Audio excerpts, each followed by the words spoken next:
नमस्कार दोस्तों, मैं सचिन सराठे आपके अपने चैनल गुरु गणित क्लास में आपका स्वागत करता हूं। आज हम लेके आए हैं, अगला क्वेश्चन है हमारा यूनिट 1.1 से यही क्वेश्चन 4। यूक्लिड विभाजन प्रमेयिका का प्रयोग करके दर्शाइए कि किसी धनात्मक पूर्णांक, देखिए यहाँ पर दिया धनात्मक पूर्णांक का वर्ग, मतलब जो धनात्मक पूर्णांक है उसका वर्ग किसी पूर्णांक m के लिए 3m या 3m+1 के रूप का होता है। तो हमको इसको सॉल्व करेंगे और देखेंगे कि इस रूप में m का मान जो है इस रूप में होता है कि नहीं होता है। इसके लिए हम 3 संख्याएं ले लेंगे और एक अभी हमारे पास तो है नहीं, तो हम एक डिजिट को x के बराबर इसको लेके चलेंगे कि x कोई धनात्मक पूर्णांक है।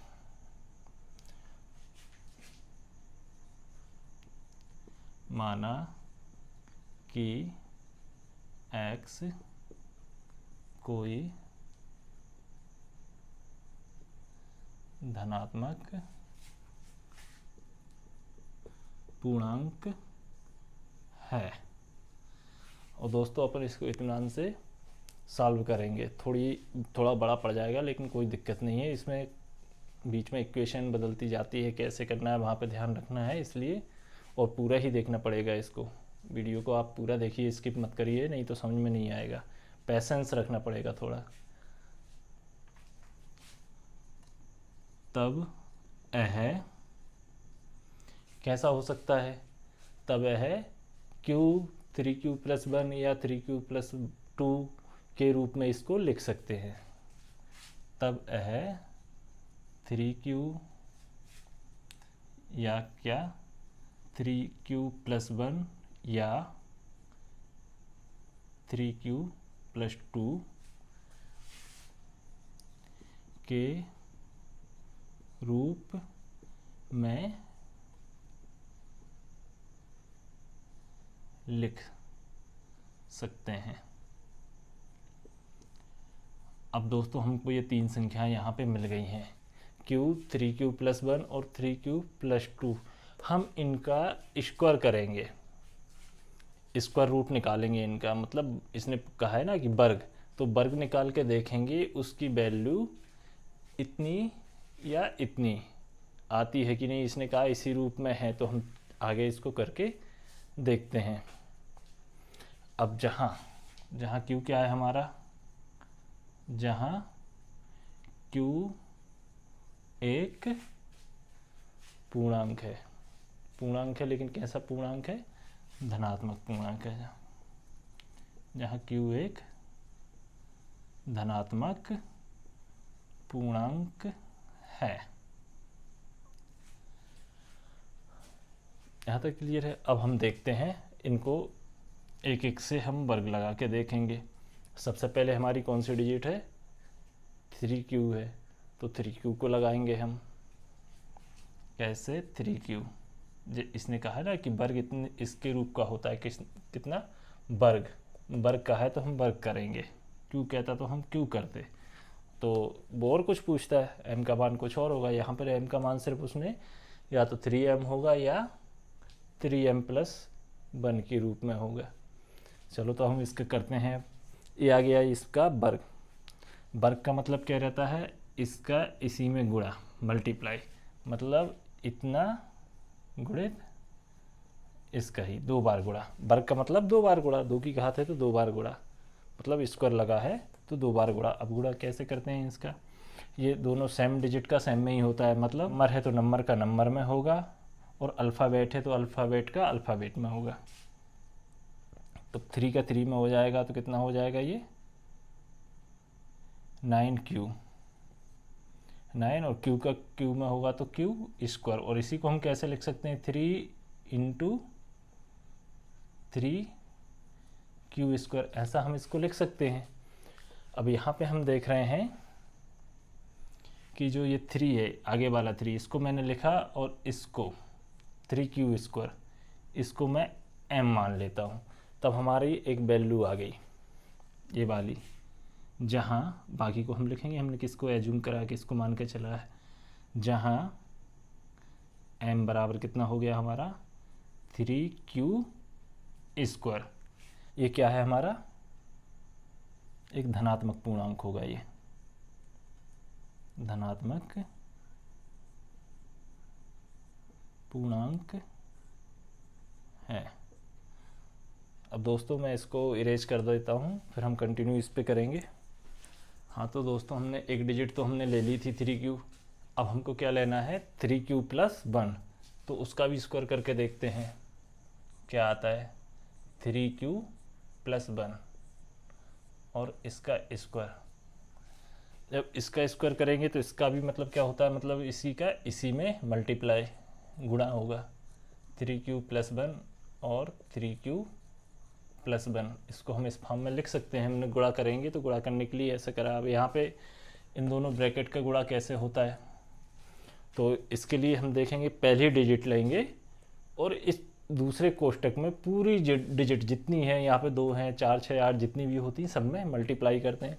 फिर दूसरी डिजिट लेंगे, फिर उसका भी मल्टीप्लाई करेंगे। अगर यहाँ पर और होती तो फिर उसके बाद उसको लेते, उसका मल्टीप्लाई करते। चलिए तो हम करते हैं। अभी ये 3q का कर रहे हैं इसमें, तो कितना हो जाएगा 3 3 जा 9 और q का q में होगा तो q स्क्वायर। अब 1 का करेंगे तो 1 का करेंगे 3q, कोई भी डिजिट में होता है तो सेम आता है। अब इस 3q का इसमें होगा। अब 1 का करेंगे तो यहाँ भी करेंगे तो 3q। अब इस 1 का 1 में होगा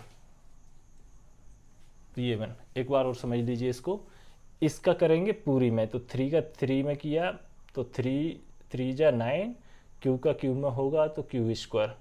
अब इसका 1 में होगा तो कोई भी डिजिट का 1 में होता है तो सेम आती है, तो सेम आ गई। अब इस 1 का करेंगे इसमें तो ये आ गई। अब इस 1 का 1 में होगा तो 1।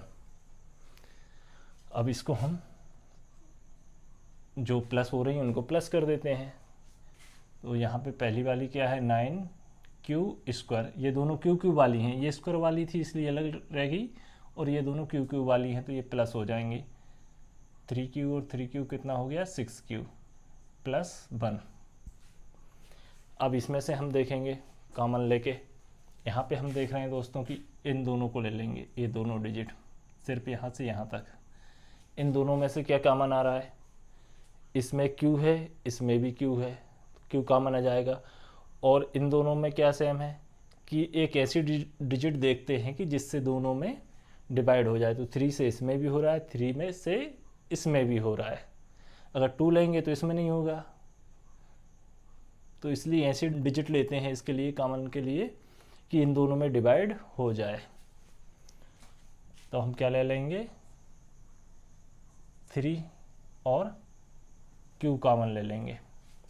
अब देखो 3 और q यहाँ से कॉमन ले लिया हमने, तो क्या बचेगा अंदर 3 3 जा 9, 3 बचेगा और एक q कॉमन ले लिया, इसलिए एक पावर घात कम हो जाएगी। और इसको इसमें से कॉमन लेंगे तो कितना हो गया 3 2 जा 6 और q पहले ही से कॉमन आ गई है, q पहले से कॉमन आ गई। दोस्तों कॉमन लेने का मतलब होता है उस संख्या में भाग करना, डिवाइड करना। अगर हम ये 3q से इसमें भाग करते हैं तो यही संख्याएं आती हैं, और हमारा प्लस का 1 बच गया था, तो ये हमारा प्लस का 1 आ गया। अब इसमें इन सबको यहाँ से लेके यहाँ तक हम इसको m दर्शा देते हैं, तो ये हमारा क्या हो जाएगा, मतलब इसको हम m मान लेते हैं, इसकी वैल्यू m के बराबर है। तो क्या बच गया 3 बच गया, और इस सब को m माना है तो इस सब की जगह कितना आ जाएगा m, और ये वाला प्लस का 1 तो +1। अब जो +1 आ गया, अब यहाँ पे m की वैल्यू क्या है, जहाँ लिख देते हैं, जहाँ m के बराबर क्या ली थी हमने q × 3q + 2, ये m की वैल्यू थी जो क्या है एक धनात्मक पूर्णांक है।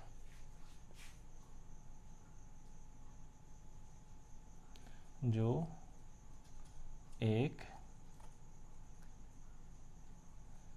धनात्मक पूर्णांक है। बची हमारी 3q प्लस 2। तो इसका भी हम वर्क करके देखेंगे। यहाँ पे अब लिख लेना अब नाउ। अब इसका क्या है, इसका भी वर्ग है। वर्ग का मतलब उसका उसी में मल्टीप्लाई, जो डिजिट है उसी में होगा। तो कैसे इसको हम ऐसे इस रूप में भी लिख सकते हैं 3q प्लस 2 3q प्लस 2। वर्ग का मतलब यही होता है कि भाई इसका इसमें ही मल्टीप्लाई, लेकिन करते कैसे हैं इसको अब आगे देखते हैं। इसमें भी यहाँ भी सेम कंडीशन लगेगी, मतलब जहाँ ब्रैकेट का मल्टीप्लाई करना हो तो वहाँ यही प्रोसेस लगती है। फर्स्ट वाले का पूरे में मल्टीप्लाई करेंगे, फिर इस 2 का पूरे में करेंगे। तो 3 3 जा कितना हो गया, यहाँ भी 9q²। अब ये 3 का इसमें हो जाएगा और प्लस का है तो प्लस का साइन, 3 2 जा 6q इसमें हो गया। अब इस 2 का फिर पूरे में होगा तो 2 3 जा 6q, और 2 का 2 में होगा तो 2 2 जा 4। अब इसको हम फिर आगे करके देखते हैं। इसको जमा लेते हैं पहले 9q²। अब ये दोनों सेम डिजिट हैं तो सेम है तो फिर प्लस हो जाएंगी 6q प्लस 6q 12q, 6 और 6 12 हो जाएंगे। यहाँ पे हमारा क्या है 4 है, तो 4 को हम कैसे लिख सकते हैं 3 + 1। सेम साइड है, आपस में तोड़ा है बस। अब इसको प्लस करेंगे अगर इक्वेशन को तो सेम आ जाएगी। ऐसा क्यों किया, उस वो कॉमन लेने के लिए। यहाँ पे मैंने क्यू नहीं लिखा दोस्तों, क्यू 12q होगा। अब इसमें से हम कॉमन ले लेते हैं। यहाँ से यहाँ तक हमारा क्या कॉमन आ रहा है, तो हम देख रहे हैं कि 3 इसमें तो है ही, यहाँ भी डिवाइड हो जाएगा, यहाँ भी डिवाइड हो जाएगा, इसलिए हमने इसको तोड़ा है। चलो देखते हैं, यहाँ से 3 कॉमन लिया हमने और क्यू तो आ नहीं रहा, इसलिए अंदर क्या बचेगा हमारा, यहाँ से 3q² बच जाएगा। यहाँ से क्या बच जाएगा, 3 कॉमन है तो सिर्फ 3 4 जा 12, 3 को 12, तो 12 4q आ जाएगा। और यहाँ पे क्या 3 है और 3 कॉमन लिया है तो 3 में 3 का डिवाइड होगा तो 1। सब ये कॉमन लेने का मतलब डिवाइड करनी होता है। और ये वाला 1 हमारा जो था वो ये लगा दिया। अब यहाँ पे हम देख रहे हैं कि ये हमारा स्क्वायर वाली इक्वेशन बन गई, वर्ग समीकरण बन गया, जिसको आप क्वाड्रेटिक इक्वेशन हमने पढ़ा है ना 9th में, वही है। अब ये क्वाड्रेटिक इक्वेशन बन गई, हम इसको सॉल्व करेंगे। इसको कैसे सॉल्व करते हैं दोस्तों, कि हम इसमें मान लीजिए कि ये पहला टर्म जो है इसको हम a मान लेते हैं, दूसरे टर्म को b और तीसरे टर्म को c मान लेते हैं। तो a और c का जब मल्टीप्लाई करके देखते हैं कितना आ रहा है, a और c का मल्टीप्लाई होगा तो हमारा आएगा 3q²। और हमारा बीच में कितना है, प्लस का 4q है। मतलब कि अब इसको हमको ऐसे फॉर्म में लिखना है कि हम मल्टीप्लाई करें तो 3q² आ जाए उन डिजिट का। इसको तोड़ना है, बीच वाली को ऐसे तोड़ेंगे कि मल्टीप्लाई करने पे हमारा 3q² आना चाहिए और प्लस माइनस करके हमारा 4q आना चाहिए। मतलब प्लस माइनस या जुड़ घट के कैसे भी इतना है, वो दोनों डिजिटों का जिनको हम तोड़ेंगे और मल्टीप्लाई में इतना आना चाहिए। तो क्या क्या देख रहे हैं हम यहाँ पे, चलिए 3 कॉमन है, इसको तो मैंने लिखा वैसा का वैसा। अगला ये ब्रैकेट, अब मैं इसको तोड़ के लिख रहा हूँ ये पूरी इक्वेशन को। तो इसमें फर्स्ट तो दोस्तों वैसी की वैसी लिखते हैं। अब सिर्फ 4q को अगर हम लेते हैं 3q प्लस q, बोलते नहीं है वो, इसमें छिपा रहता है। 3q प्लस 3 अगर हम इसका आपस में मल्टीप्लाई करते हैं तो कितना आ रहा है हमारा 3q² आ रहा है। और अगर इन दोनों को प्लस करेंगे तो 4q आ रहा है। तो यही तो इक्वेशन थी, तो हमने उसी इक्वेशन को तोड़ा है। तो यहाँ पे लिख देंगे 3q प्लस q और प्लस का 1 था तो ये वाला 1 लिखा मैंने, ब्रैकेट बड़ा है इसमें, और ये लास्ट वाला 1 ये रहा। अब दोस्तों इस इक्वेशन को हम आगे सॉल्व करेंगे मतलब इसमें से हम देखते हैं कॉमन क्या आ रहा है। ऐसे ही इसका गुणनखंड बनाना है, मतलब गुणनखंड विधि से इसको करना है, जिसको फैक्टराइजेशन बोलते हैं इंग्लिश में, फैक्टराइजेशन, इसके फैक्टर निकालना। तो अब इसमें से हम देख रहे हैं फिर कॉमन क्या है, तो 3 दोनों में है और q भी दोनों में है, तो 3 और q कॉमन ले ली। तो इसमें से क्या बचेगा आपका, सिर्फ क्यू, और यहाँ तो 3q तो पहले ही कॉमन आ गया, तो क्या बचेगा इसकी जगह पे 1, ओनली 1। अब इन दोनों में से हम क्या कॉमन लेंगे, भाई यहाँ तो अलग अलग हैं तो कॉमन नहीं आएंगे, लेकिन आते हैं ऐसी कंडीशन में जब कुछ कॉमन ना आए उस जगह हम 1 कॉमन ले लेते हैं। तो इसमें से हमने प्लस का 1 कॉमन ले लिया, तो हमारा इस ब्रैकेट में क्या बचेगा, पूरा का पूरा बच जाएगा वही का वो, और ये वाला 1। अब दोस्तों अब हम इसको आगे देखते हैं। अब इसमें से हम देख रहे हैं कि दोनों ब्रैकेट ये सेम है, सेम ब्रैकेट हैं, तो एक कॉमन आ जाएगा। अब यहाँ पे देखते हैं दोनों में से q प्लस 1 दोनों ब्रैकेट सेम है, तो हमने एक ब्रैकेट कॉमन ले लिया। भाई इधर से ये कॉमन आ गया, इधर से ये कॉमन आ गया, तो हमारा इस ब्रैकेट में क्या बचेगा, जब ये कॉमन आ गया तो बचा क्या 3q, तो 3q लिखा। अब यहाँ से ये कॉमन आ गया क्योंकि कॉमन लिया था, तो बचा क्या हमारा ये 1, तो इस ब्रैकेट में हमने 1 लिख दिया, और ये वाला प्लस 1। अब यहाँ ये दोनों तो ऑलरेडी ब्रैकेट में है, तो ब्रैकेट लगाने की हमको ज़रूरत नहीं है, तो इसको हम कैसे लिख सकते हैं, इनको आपस में आगे पीछे भी कर सकते हैं। अगर इसको इधर भी लिख देंगे तो भी कोई चेंज नहीं होगा, क्योंकि मल्टीप्लाई में ही है, q प्लस 1 और 3q प्लस 1 और प्लस का 1 ये वाला। अब हम क्या करेंगे, ये पूरी जो वैल्यू है ये m की वैल्यू हो गई हमारी,